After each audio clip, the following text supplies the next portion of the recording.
मैं बड़ा आपत्तिजनक समझता हूं जिन शब्दों का उन्होंने प्रयोग किया है और जिस तरह हाथों के इशारे से बात की है।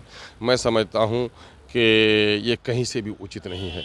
महिला सदस्या भी थीं, सारे लोग थे और बिहार का सबसे ऊंचा सदन और पूरी दुनिया जिसे देख रही हो, वहाँ पर अरे भाई मैं कह रहा हूँ कि जनसंख्या नियंत्रण पर बात बहुत सारे अंदाज से कही जाती है। नमस्कार, आप देख रहे हैं न्यूज़ फॉर नेशन में आपके साथ तबजीत सिंह। बिहार के मुख्यमंत्री नीतीश कुमार जिस तरह से जनसंख्या को लेकर बिहार विधानसभा में और बिहार विधान परिषद में जो बातें बोली, जिसको लेकर काफ़ी राजनीति गरमाई हुई है, जहां तमाम बीजेपी के नेता हैं इसके विरोध कर रहे हैं। तो हमारे साथ बात करने के लिए हमारे साथ हैं AIMIM के जो प्रदेश अध्यक्ष हैं अख्तरुल ईमान।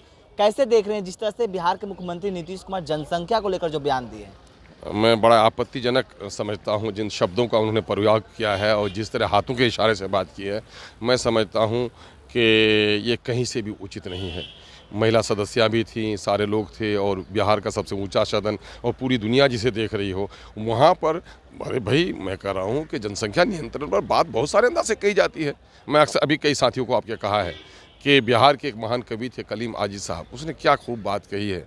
बात गरचे बेसलीका हो कलीम, बात करने का सलीका चाहिए। कौन सी बात कब और कहाँ कैसे कही जाती है, ये सलीका हो तो हर बात कही जाती है। अरे बातों के कहने के लिए बहुत सारे शब्द हैं, बहुत सारे तरीके हैं, लेकिन जो फौहर अंदाज था वो कहीं से भी मुनासिब नहीं था। चूँकि ये लोग नशे में हैं, माफ़ कीजिएगा, नशे में, शराब का नशा मैं नहीं कहूँगा। इनके विधायक की बोली देख रहे हैं, इनके मंत्रियों का चलन देख रहे हैं, इनका देख रहे हैं। ये लोग सत्ता के नशे में हैं, विधायक नशे में है, मंत्री नशे में है, सत्ता का रस पी के बिहार का मुख्यमंत्री नशे में है।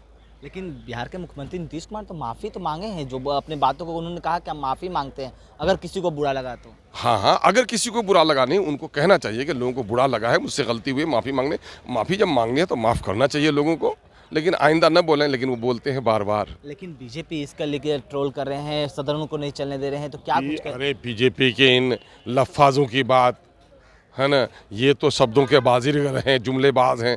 उनकी कहानी पढ़ोगे तो इससे शर्मनाक है। लेकिन एक और सवाल है, जिस तरह से आप निंदनीय बता रहे हैं, लेकिन उप मुख्यमंत्री तेजस्वी यादव इसके बचाव में दिखे, वो तो बोल रहे हैं कि सेक्स एजुकेशन में भी पढ़ाया जाता है। मैं ये कह रहा हूँ कि उप मुख्यमंत्री साहब खुद देख लें कि माननीय मुख्यमंत्री जी के अंदर का इंसान जगा, उसने माफ़ी मांगी, और आपके अंदर कौन सा इंसान है जो आप बेजा वकालत कर रहे हैं, उनको भी समझना चाहिए।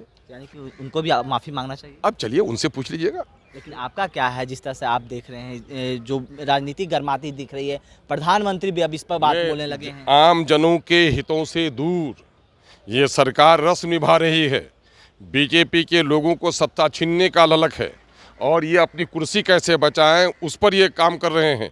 बिहार की जनता के एजुकेशन का मसला, आंगनबाड़ी की सेविकाएं सहायिकाएं मार खा रही हैं, पिट रही हैं, वो है ना, पंचायत के प्रतिनिधियों का मामला, चाहे मुखिया का मामला हो, पंचायत समिति के सदस्यों का मामला हो, चाहे वो जिला परिषद के लोगों का हो, कोई मानदेय नहीं है। पंचायत के सचिवों का मामला जो है, ग्राम कचहरी सचिवों का मामला है, आज तक उनको तनख्वाह सही तौर पर नहीं दी जा रही है ना। कहीं से भी देश का, राज्य का बुरा हाल है, पलायन रुका नहीं है। और अभी जो आंकड़े आए हैं गरीबी के और ओबीसीज़ की जो बुरी हालत है, माइनॉरिटी की जो बुरी हालत है, इस पर चिंता करने के लिए फुर्सत नहीं है। ये लोग सिर्फ एक रस्म निभाया जा रहा है, सारा मामला केंद्रित हो गया है बिहार के नौकरशाहों के पास। ये रस्म है सिर्फ, ये सदन। चलिए, ये थे हमारे साथ अख्तरुल ईमान, इन्होंने क्या कुछ कहा आपने सुना है। तमाम खबर बने रहे न्यूज़ फॉर नेशन के साथ। नमस्कार।